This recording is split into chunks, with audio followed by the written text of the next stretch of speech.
De volta, amém?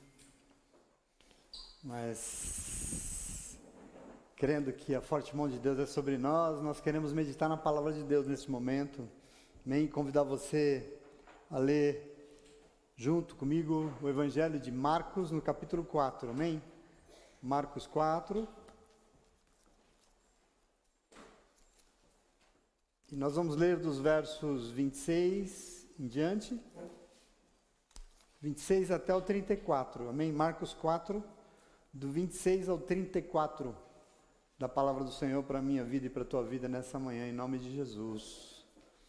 Marcos 4, do 26 ao 34, palavra de Deus para a nossa edificação, para o nosso crescimento.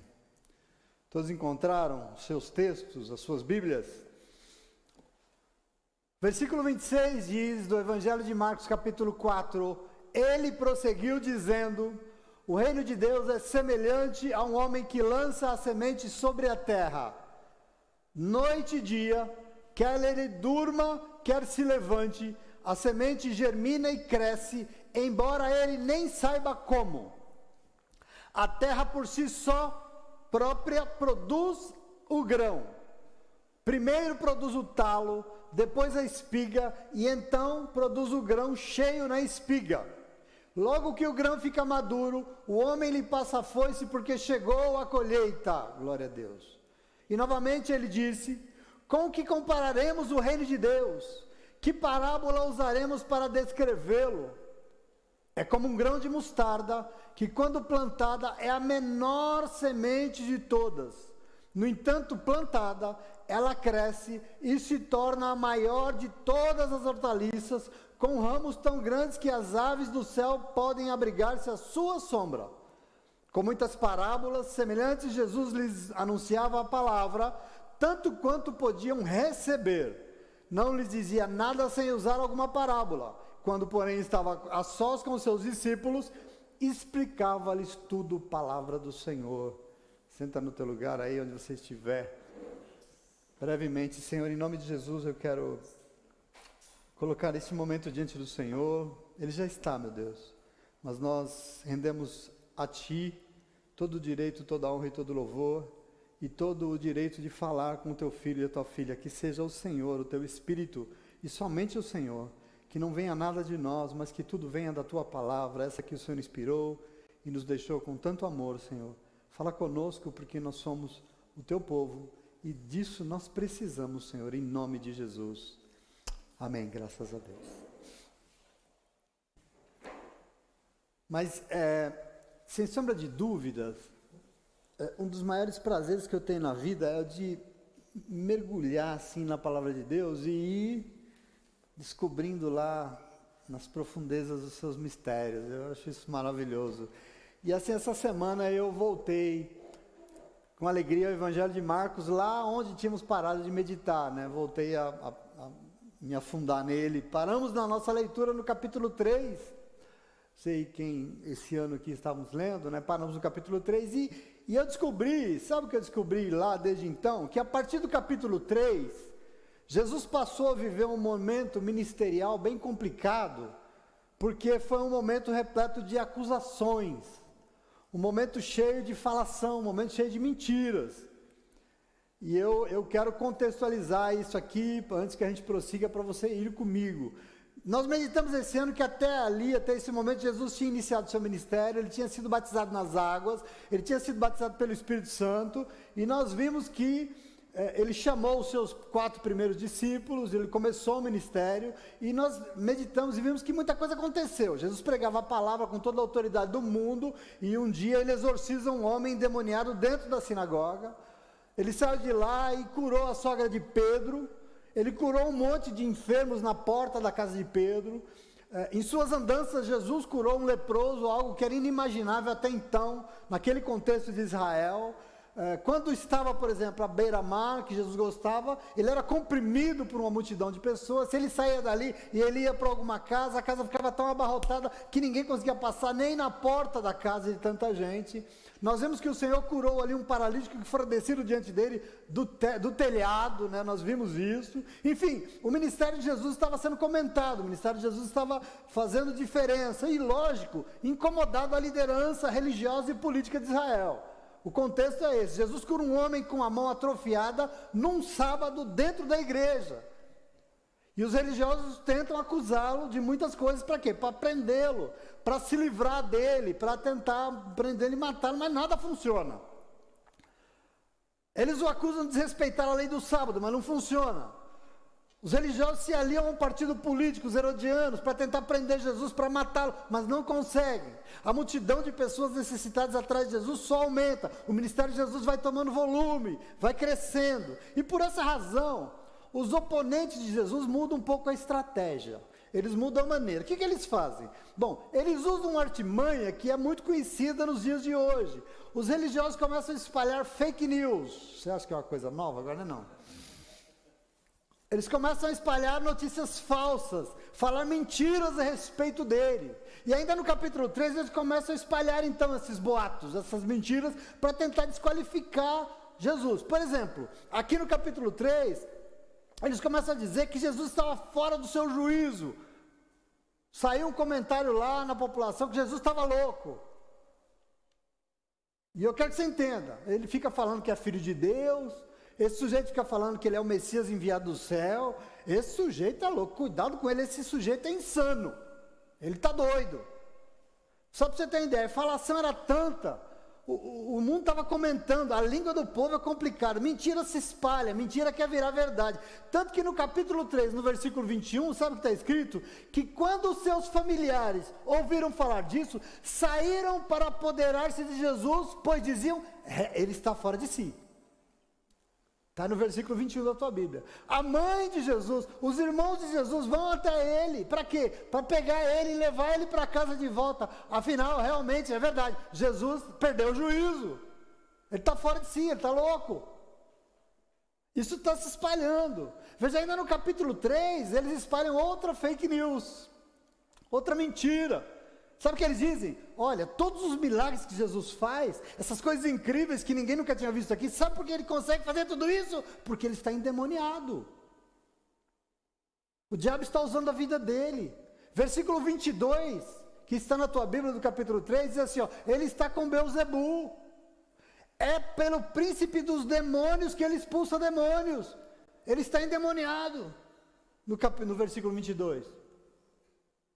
É isso que começam a fazer. Veja, o momento aqui, no Evangelho de Marcos, é que o ministério de Jesus está chamando a atenção. Nesse contexto, Jesus chama os outros discípulos, chama os outros 7. E agora, então, ele tem o time completo, ele tem os 12. O ministério cresceu, o ministério tomou volume. E isso levanta muita acusação, isso levanta muita falação. São muitas mentiras sendo espalhadas contra Jesus. E aqui eu acho isso já de cara muito revelador, Lelê. Sabe por quê? Porque me ensina que quando o evangelho da verdade é pregado, é ministrado, sempre vai haver oposição. Isso aqui é medida. De certa forma, isso me consola, porque é sinal de que o caminho deve estar certo. Entende isso? Porque quando tem oposição é porque alguma coisa não está fazendo certo. Então, diante de tudo isso, você sabe o que Jesus fez?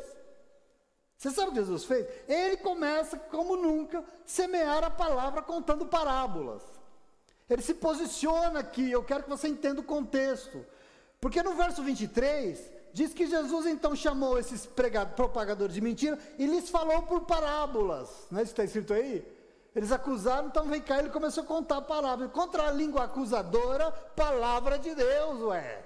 É isso que funciona. Já no capítulo 3, e em todo o capítulo 4, no finalzinho, todo o capítulo 4, Jesus ministra a palavra através de parábolas, e todas essas parábolas, eu quero que você entenda, tem a função de reforçar o que Jesus está fazendo, o ministério dele. Jesus quer ensinar com suas histórias o que é que ele estava fazendo ali, quem ele era, e principalmente o que ele espera de nós diante de tudo isso. A preciosidade do momento que nós estamos lendo. Veja, por exemplo, aí quem está lendo a Bíblia comigo, como é que começa o capítulo 4. O capítulo 4 começa assim, novamente Jesus começou a ensinar na beira-mar. Reuniu-se ao redor dele uma multidão tão grande, para oprimir, que ele teve que entrar no barco, dentro d'água, e se assentar no barco. O barco estava no mar, enquanto todo o povo ficava na praia, na beira da praia, e ele lhes ensinava muitas coisas por parábolas, dizendo em seu ensino: ouçam, o semeador saiu a semear, e vocês conhecem a parábola. Observa aqui o momento, é como se o Senhor aqui deixasse muito claro o que ele estava fazendo ali. Ele dissesse: bom, eu estou aqui e o meu papel é semear a palavra. Agora, se essa palavra vai cair num solo fértil e brotar e dar fruto, já não é comigo. Observa que lindo. Cada um sabe o que faz com a palavra que eu ministro. Veja, por exemplo, o que ele diz no verso 14 aí do capítulo 4. Ele diz assim: o semeador semeia a palavra. Algumas pessoas são como semente à beira do caminho, a palavra é semeada, logo que ouvem, Satanás vem e retira a palavra que foi semeada nelas. Outras, como a semente lançada em terreno pedregoso, porque ouvem a palavra e logo recebem com alegria, todavia não tem raiz em si mesma, permanece por pouco tempo, aí vem uma tribulação ou uma perseguição por causa da palavra e abandonam. E ele diz: outras, ainda como a semente lançada entre espinhos, porque ouviu a palavra, mas quando chegou as preocupações dessa vida, o engano das riquezas, os anseios por outras coisas, sufocam a palavra e tornam infrutíferas. E outras ainda são como a semente lançada em boa terra, porque esses ouviram a palavra, mas aceitaram a palavra, e aí deu colheita de 30, de 60 até de 100 por um. É o que Jesus está pregando aqui, sobre o que ele estava fazendo. Ele está explicando diante dessas acusações. Para Jesus, o que acontece aqui? Cada um é responsável pelo que faz com a palavra que ele ministra. Eu quero que você compreenda isso. Quem você vai ser na gama de possibilidades dentre os que ouvem a palavra, só você pode decidir, mais ninguém. Eu quero que você compreenda Jesus aqui. No mesmo contexto, por exemplo, na sequência, o Senhor prega a parábola da candeia.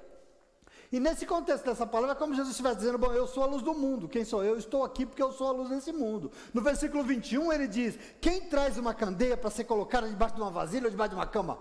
Quem é que faz isso? Olha o questionamento: acaso não se coloca uma candeia para iluminar no lugar apropriado? Porque não há nada oculto senão para ser revelado, e nada escondido senão para ser trazido à luz. O que Jesus está falando aqui? Sobre ele, sobre quem ele é e o que ele estava fazendo ali no mundo. Eu sou a luz do mundo, eu vim para quê? Vocês acham que o Pai me enviou aqui para quê? Me enviou aqui, eu vou fazer aqui o que eu vim fazer aqui, o quê? Eu vou revelar tudo, porque comigo não existem encobertos, comigo não existem escondidos. Mentira, porque onde eu estou tudo será revelado. Eles fazem, mas a verdade vai vir à tona, porque a luz do mundo está aqui. Glória a Deus por isso. O contexto é esse. E no mesmo contexto aqui que eu estou falando para vocês, de enfrentamento, Jesus conta duas parábolas que eu li com você aqui hoje. Essas duas historinhas, eu falei tudo isso para você entender onde é que está aqui.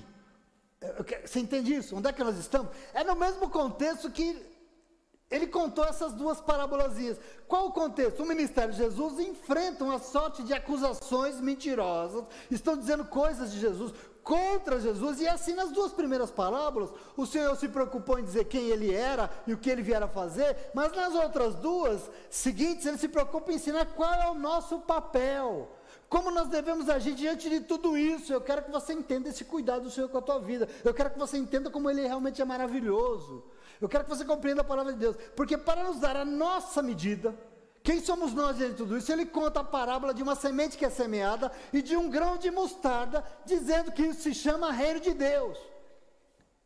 E eu preciso aqui, verso 26, o reino de Deus é semelhante a um homem que semeia, que lança a semente sobre a terra. Não é isso que está escrito aí? Então eu quero aqui, e eu preciso explicar, porque existe muita confusão aqui. Porque quando a gente fala de reino de Deus, a gente costuma cometer uns desatinos, a gente costuma não entender isso aqui, você precisa entender. Por quê? Porque o reino de Deus não diz respeito a uma localização geográfica específica, não é um lugar. Você precisa entender isso. Tanto que, no Evangelho de Lucas, capítulo 17, versículo 20, Jesus diz, Lucas 17, 20, Jesus disse o quê? O reino de Deus não vem com aparência exterior. Não pode dizer, ele está aqui ou ele está ali. Por quê? Porque o reino de Deus está dentro de vocês. Nós temos que entender isso direitinho. Porque Jesus está dizendo aqui, quer dizer que Jesus está contando parábolas sobre o reino de Deus, para nos ensinar sobre coisas que primeiro tem que estar dentro de nós, é isso? É, exatamente isso. Vocês estão compreendendo esse momento? Não está difícil? Não está, né? É precioso.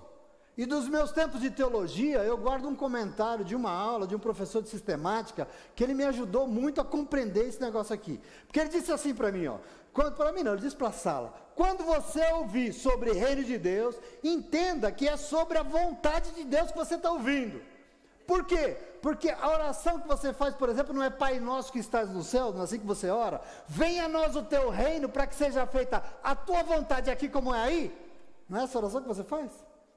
Então veja, reino tem a ver com governo, mas veja, não significa que Jesus veio na terra para escolher e comprar um terreno, para construir um castelo para Deus governar, não é isso, não é um lugar, tampouco Jesus escolheu um lugar para construir um templo para o rei reinar, como pensam os judeus e como pensam alguns evangélicos, não é isso, mas Jesus veio e fez o quê? Chamou um povo para se render ao governo dele. Eu estou falando de reino de Deus aqui, você precisa entender, o reino de Deus está dentro de vocês, quer dizer, é um povo que se submete à vontade de Deus. Jesus está falando o quê? Que o que é que tem que estar dentro de nós? Dentro de nós tem que estar o quê? A vontade de Deus, por isso o reino de Deus é vontade de Deus, é governo de Deus. Você entende isso, sim ou não? Essa é uma confusão que a gente faz muito. Então, eu não sei se você, nesse momento, constrói você, porque eu e você somos o quê? Nós somos a igreja, sim ou não? E nós somos a igreja, e a igreja é o quê? É a expressão do reino de Deus aqui na terra. Por quê? Porque quando a igreja é igreja de verdade, não é isso que a gente chama de igreja, mas igreja de verdade, ela atua fazendo a obra de Deus nesse mundo, porque essa é a vontade. Então a igreja se torna o quê? A manifestação visível, corpórea do reino de Deus. Igreja, que é a igreja mesmo, é a manifestação na terra do governo de Deus. A sua vida mudada, transformada, convertida, alterada, é a manifestação corpórea de alguém que foi governada por Deus e por isso mudou. Isso é reino de Deus. Sem essa igreja formada pelos que renunciam a si mesmo e vão viver Jesus e vão viver a vontade de Deus, não tem reino de Deus aqui na terra. Não se engane.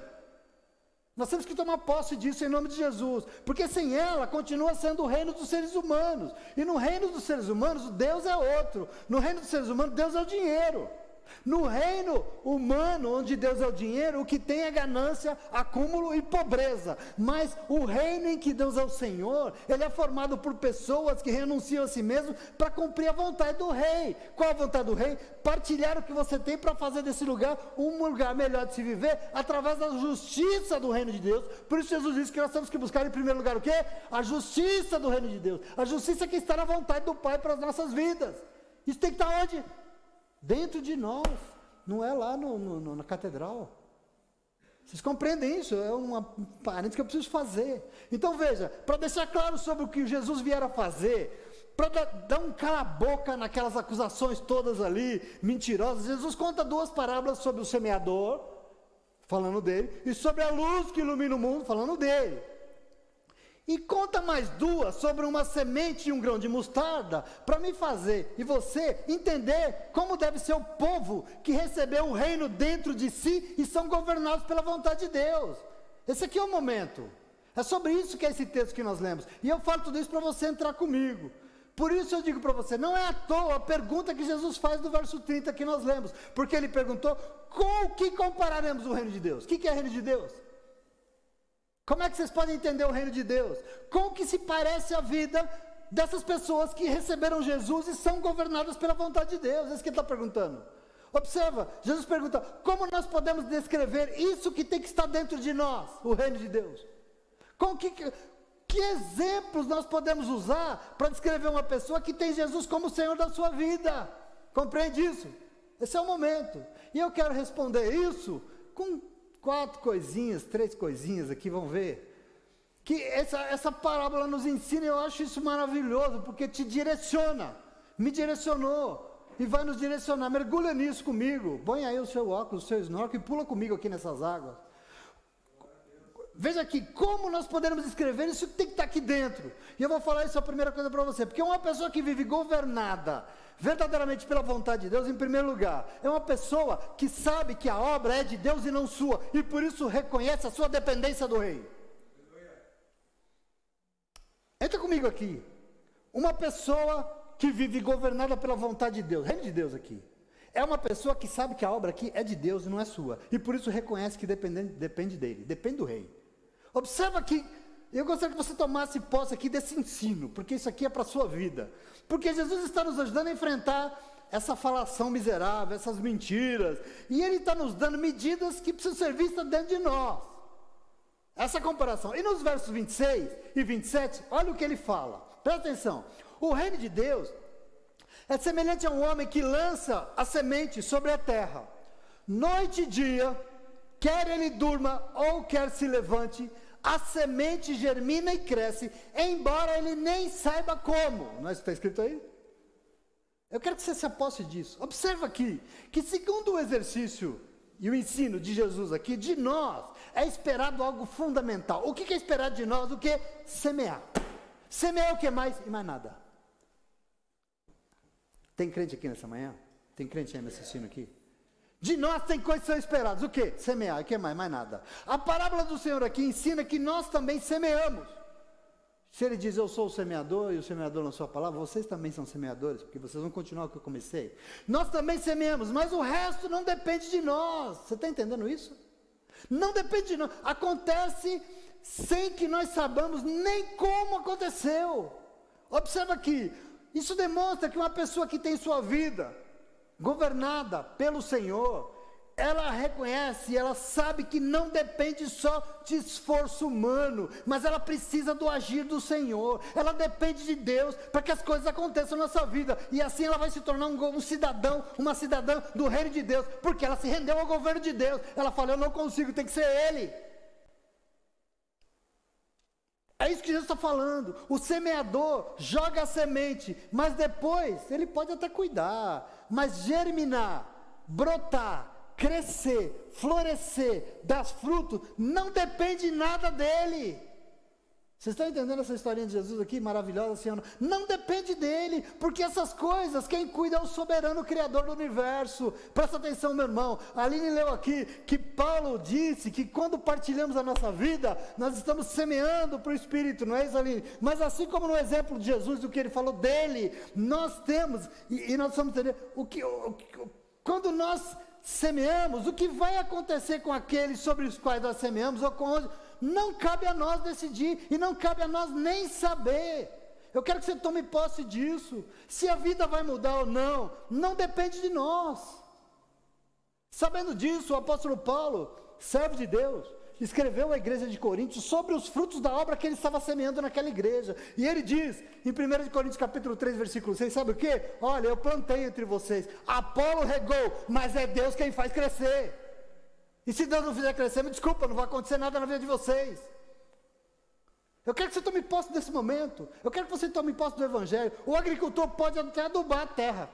Ele vai semear, ele pode até regar, né? Ele pode tirar umas ervas daninhas. E ele pode contemplar o que ele fez. Mas veja aqui, jamais ele vai fazer surgir grãos sem que primeiro a semente germine, o broto cresça e dê a espiga. Meu irmão, isso quer dizer que tem coisas que não dependem de nós. Por isso, a condução de Deus na nossa vida é fundamental, porque pessoas que não acreditam em Deus, ou outras que acreditam, mas não confiam, gastam toda a sua vida tentando fazer coisas que nunca vão conseguir realizar.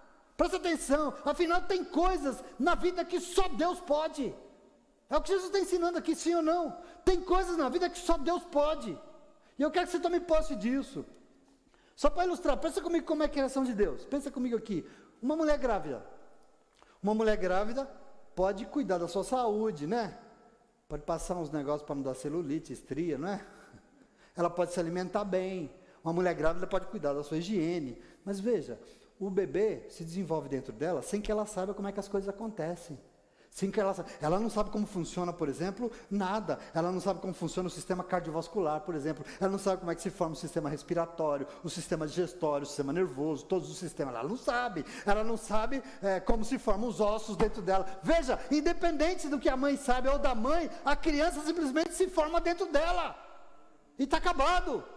Em nome de Jesus, sim ou não? Um pai, por exemplo, que vê um filho crescendo, pode dar para ele carinho, pode dar para ele instrução, pode dar roupa, pode dar comida, pode brincar com ele, pode orar com ele, mas nenhum pai, com tudo que queira, pode acrescentar 1 centímetro que seja a estatura do seu filho, pode? Ele vai crescer.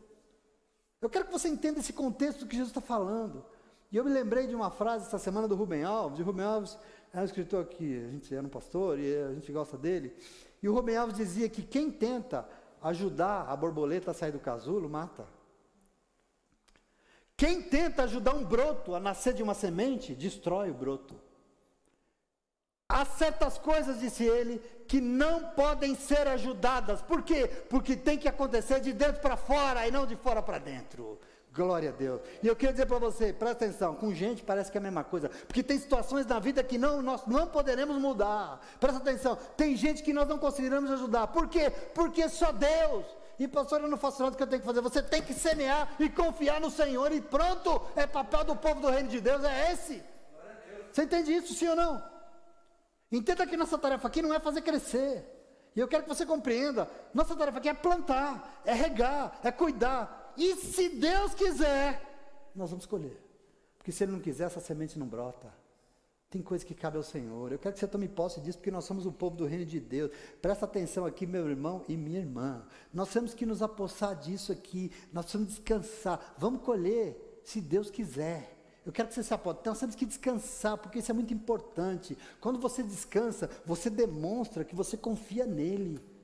Quando você descansa, você demonstra que você crê que Ele é contigo, que Deus é Ele, não você. Por isso nós temos que prioritariamente semear e confiar, semear e descansar, porque isso é fundamental. Presta atenção aqui, na parábola Jesus diz que o semeador semeia e espera. Ele semeia e continua a sua vida. Jesus diz, passa dia, ele acorda, passa noite, ele dorme, é dia e noite, ele acorda e dorme, sem que ele possa apressar nada. Sem que ele possa fazer alguma coisa. O crescimento e o amadurecimento acontece sem a ação do agricultor, sem a ação do semeador. Isso é muito didático. Ao agricultor cabe semear e confiar. Por isso eu sempre digo que se nós semeamos, nós temos e precisamos deixar as coisas nas mãos de Deus. Afinal de contas, o que essa preocupação toda nossa resolve? Resolve? Essa nossa preocupação converte as pessoas? Me diga uma coisa, noites sem fim, sem dormir, resolve o que na tua vida? Resolve? Isso é falta de confiança. E nós temos que aprender a confiar no Senhor. Meu irmão, minha irmã, a obra, sabe de quem é? É dele. A obra é dele. O Senhor espera que dentro de nós seja implantado o seu reino. E se for, nós semearemos e nós aguardaremos com confiança que o dono da obra sabe o que é melhor, em nome de Jesus. Amém? Esse é o nosso papel aqui, esse é o papel do povo de Deus. Mas em segundo lugar, como nós podemos descrever isso que tem que estar dentro de nós? Eu preciso dizer para você, a partir do ensino de Jesus, que uma pessoa que vive a vontade de Deus, sabe que para Deus tudo leva tempo. O ensinamento precioso desse texto, para Deus, e você precisa saber disso, tudo leva tempo. Veja como ele ensina, essa coisa linda no verso 28, ele diz assim, a terra por si só produz o grão. Como? Primeiro ela produz um talo, depois ela produz uma espiga, e só depois o grão cheio na espiga. Você está entendendo isso aqui? Que maravilhoso. Toma posse para a tua vida aqui, isso aqui é sabedoria de Deus, sabedoria para a vida. Porque quando você vive a partir da vontade de Deus, Deus vai se manifestar, e assim basta semear. Por quê? Porque Deus vai fazer o mais importante.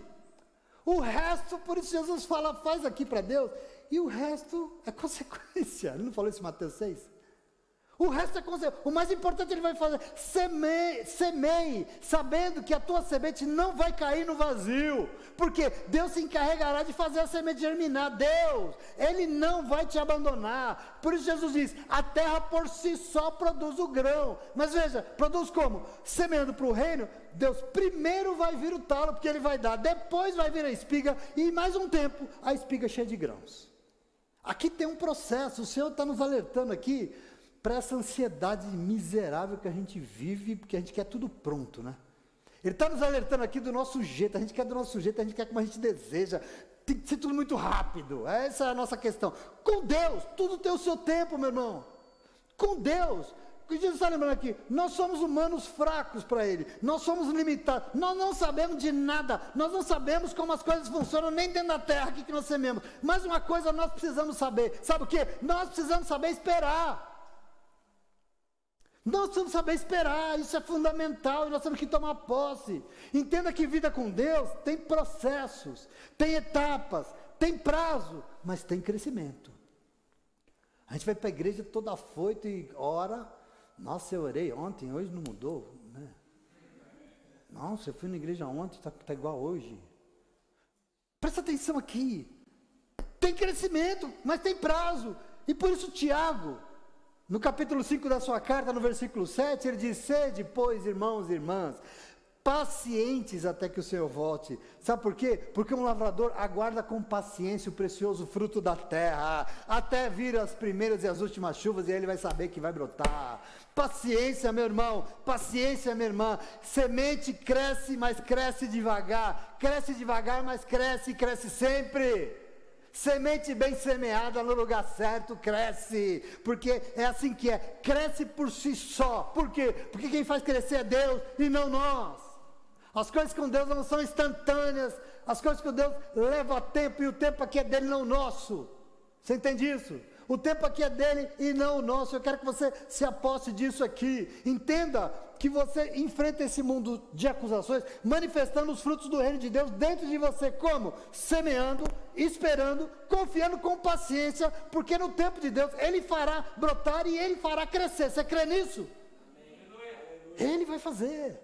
Em nome de Jesus, isso é sabedoria para conduzir os seus dias, para que você faça as coisas. O Senhor te convida nessa manhã a semear no reino de Deus, e quem semeia no reino de Deus é quem faz a vontade dele e não a sua. E se você semear e esperar nele, você vai ver as coisas acontecendo, porque elas vão acontecer. Basta semear. E eu queria dizer para você, pode ser que demora, mas descansa, porque nas mãos de Deus tudo progride, tudo melhora nas mãos dele, em nome de Jesus, amém? Eu nunca vi alguém que se entregou de verdade na mão do Senhor e viu as coisas, eu nunca vi, sem melhorar. Isso não existe, na mão dele tudo melhora, porque Ele é Deus, em nome de Jesus, amém? Mas como nós podemos falar disso que tem que estar dentro de nós? Terceiro lugar, uma pessoa que vive a vontade de Deus, tem certeza de que será bem sucedido. O reino de Deus, isso que tem que estar aqui dentro de nós. O governo, a vontade. Uma pessoa que é governada por isso, tem uma convicção, eu vou ser bem sucedido. Eu quero que você tome posse. Ele continua a sua parábola, e olha o verso 29 para você ver. Ele diz assim, ó, logo o grão fica maduro. O homem então faz o quê? Lhe passa a força, por quê? Porque chegou o tempo de colher, glória a Deus. Esperou mais um pouco, amadureceu, vamos colher. É isso que Jesus está dizendo aqui. Jesus está ensinando sobre coisas que Deus espera que nós façamos. Que o quê? Primeiro, semear. Primeiro é semear, e segundo, colher. Porque tem uma certeza na minha vida e na tua, sabe qual? Nós vamos colher. Nós vamos colher. Vida governada pela vontade soberana de Deus. Vida que faz aquilo que Deus mandou e que confia. E se confia porque espera no tempo de Deus, tem uma certeza, vai colher, vai colher. Semeamos, depois nós temos a honra e o privilégio de colher os frutos e desfrutar deles. Em nome de Jesus, isso é maravilhoso. Você vai colher. Semeou no lugar certo, esperou, confiou, você vai colher, isso é uma certeza. Eu quero que você tome posse dessa certeza que é Jesus que tem que estar te dando. Deus tem compromisso com o que você tem semeado neste lugar, e Ele vai fazer brotar, eu tenho certeza. Basta você esperar, que Ele vai fazer frutificar, Ele vai fazer crescer, e se você se render, você vai colher os frutos, meu irmão, minha irmã, porque todos que se submetem ao governo do dono da lavoura, que participa da semeadura da lavoura, colhem os frutos que a lavoura dá, em nome de Jesus. E você pode falar, mas pastor, eu não estou colhendo nada. E eu quero que você me desculpe a franqueza, mas você não semeou, você não participou da semeadura dessa lavoura. Porque quem participou e semeou vai colher. Porque esse é compromisso dele, é ele que garante. A Aline leu aqui, que de Deus ninguém se engana. Aquilo que você semeou, você vai colher. É garantia, é uma lei inexorável. de Deus para a minha vida e para a tua vida, presta atenção aqui, desculpa a franqueza, se você deseja colher, eu quero que você entenda hoje, nem todo mundo colhe. Por quê? Porque colheita depende de um processo. Colheita depende, querido, de você semear e descansar. Então eu queria dizer para você, semeie e durma sossegado, porque quem semeia para o Senhor, conforme o Senhor manda, vai colher, eu tenho certeza disso. Hoje eu colho, graças a Deus, muita coisa, e eu quero colher tantas outras, e por isso eu continuo o quê? Semeando para a vontade de Deus, é por isso que eu quero, em nome de Jesus. Jesus diz que brotar, crescer, florescer e dar frutos, está garantido. Está garantido por quê? Porque depende dele. E aquilo que depende dele para a tua vida é o melhor, e ele tem o melhor para você. Depende dele. Jesus disse que com ele nós seremos o quê? Bem-sucedidos com ele. Se rendendo a ele. Por isso que eu convido as pessoas para mudar de vida, não muda. Eu falo, mas é burro mesmo, né? Como é que vai colher? Muda que colhe, muda que melhora, muda que vai ser mais. Eu quero que você creia nisso. Reino de Deus é algo que se implanta dentro de nós. Mas veja, o reino de Deus também é discernido de forma visível no mundo, nós somos a igreja. Ele é discernido fora de nós, sabe quando? Quando nós nos levantamos e nós somos igreja, e nós vamos fazer o que o Senhor espera de nós. Por quê? Porque assim serão vistos os frutos da nossa vida por todo mundo. Por quê? Porque Deus vai fazer frutificar, e nós vamos colher. Por isso, mais uma vez, ela leu aqui Paulo em Gálatas 6, dizendo que nós não podemos desanimar, de fazer o quê? De fazer o bem. Por isso a insistência de Paulo, porque no tempo certo nós vamos colher e nós não desfaleceremos. E por isso, na medida que houver uma oportunidade, ele diz, nós temos que fazer o bem, irmãos. Por quê? Porque essa é a tua semeadura, minha irmã. Você compreende isso? É maravilhoso demais. Nós precisamos confiar na certeza de que nada que nós fazemos diante do Senhor é em vão, nada. Na mão de Deus nada se perde, nada se perde quando você coloca nas mãos dele em nome de Jesus, amém? Isso aqui na mão de pregador não pentecostal é um prato cheio para arrancar uma grana.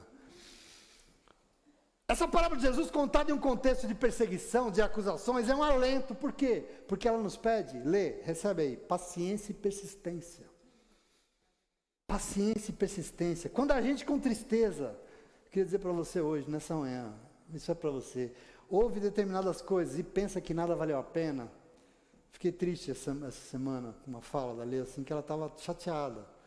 Quando você achou que não valeu a pena, que parece que nunca vai vingar, que tudo está perdido, Jesus veio nos dizer que o reino de Deus, e quando Ele estiver dentro de nós, presta atenção aqui, nós podemos descansar, porque a coisa não é conosco, é com Ele. A coisa é com Ele, em nome de Jesus.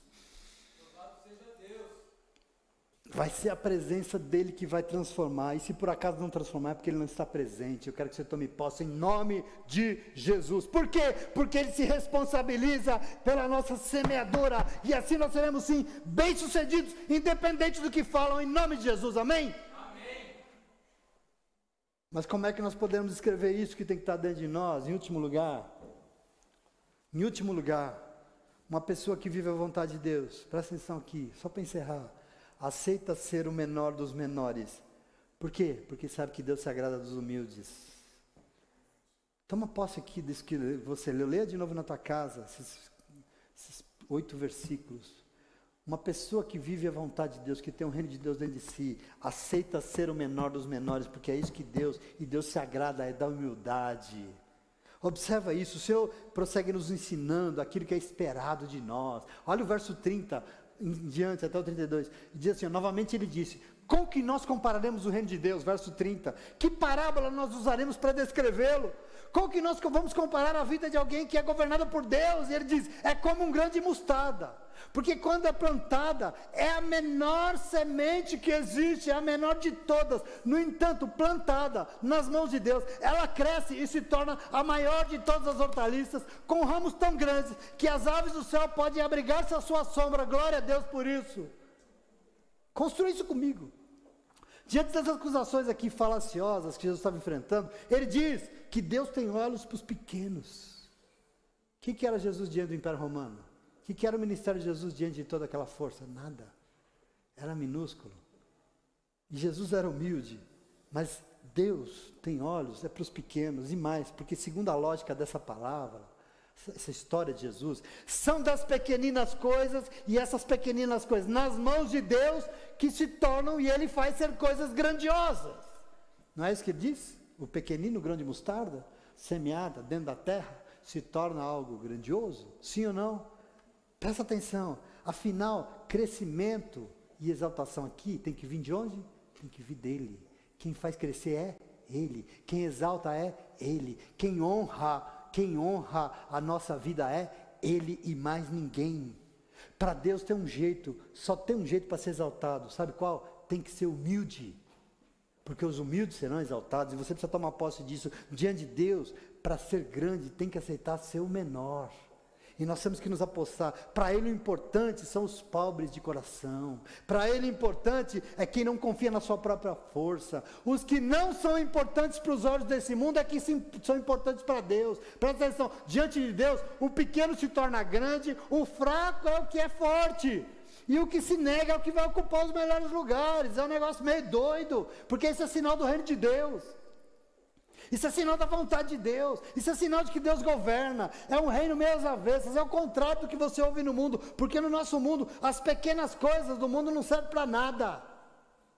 Gente humilde e pobre serve para quê? Para nada, só atrapalha. Por quê? Porque não dão visibilidade, não é verdade? Sim ou não? No mundo dos celulares, das telas, dos Instagrams, dos Facebook, o que é pequeno não serve para nada. Porque muito pequeno não aparece. Aparece? Não serve porque não aparece. Eu quero que você tome posse. Igreja muito pequena não serve para eu congregar. Já ouvi isso aqui. É igrejinha, Gustavo. Não serve para eu congregar. Afinal de contas, lá não tem glamour nenhum, né? Tem holofote? Não, não tem nada, né? Se esse povo soubesse o quanto o pequeno, o simples, o menor, o humilde, é exatamente a medida que o Senhor espera para fazer crescer o nome dele nesse tempo, nesse mundo. Deus usa os pequenos, Deus usa o grãozinho para fazer uma coisa enorme, presta atenção. Hoje em dia, as pessoas não estão interessadas nesse negócio de visitar pobres, você entende isso? Não estão. Ajudar morador de rua, para que isso? Construir casa em favela, que glamour tem isso? Se você tem alguma dúvida, eu quero que você saia amanhã, ou essa semana, não sei quando ela sai, vá com a pastora Márcia, vai com as meninas que vão, vá numa favela, dessas que elas visitam aí semanalmente para levar alimento, e pergunte lá quantas igrejas evangélicas vai lá levar alimento, pergunte quantas vão lá ministrar a palavra, pergunte quantas vão entrar no lar para fazer uma oração, pergunte lá e você vai saber o que eu quero te dizer. Isso não tem glamour, as pessoas não estão interessadas. Presta atenção em nome de Jesus. O que Jesus nos ensina sobre a dimensão do reino de Deus que tem que estar dentro de nós, é que um insignificantezinho grãozinho de mostarda, semeado na terra, nas mãos de Deus, faz fazer botar algo tão grande, que vai servir de abrigo para todos e todas que necessitam de ajuda. Um pouquinho. E eu queria dizer para você nessa manhã, tome posse, porque esse grãozinho aqui, essa sementinha pequena, a menor das menores, é você, sou eu, é o povo do reino de Deus. Eu não sei se tem povo do reino de Deus aqui nessa manhã.